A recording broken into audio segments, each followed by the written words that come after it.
Futbol Club Benavent. L'aplaudiment del públic.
Bueno, nosotros sabemos que nos enfrentamos a un equipo muy complicado y más en casa, entonces ellos es verdad que han salido muy fuertes la primera parte, sobre todo el primer cuarto de hora.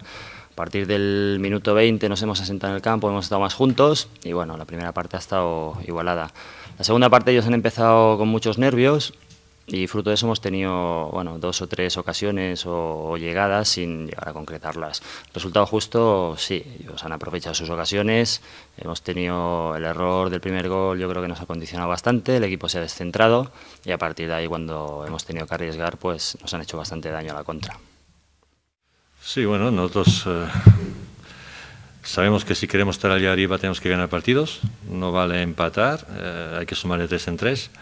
Y eso a veces te causa pues un poco de ansiedad, un poco de nervios y bueno, pues, pero el equipo supo en cualquier momento jugar un partido complicado, supieron tranquilizarse y al final pues se jugó bastante bien en unas condiciones no muy fáciles, en condiciones de juego pues nuevas porque ha hecho calor, el equipo contrario ha jugado bien y bueno, y nos cuesta, pero al final pues yo creo que el equipo se ha hecho justo merecedor de ganar.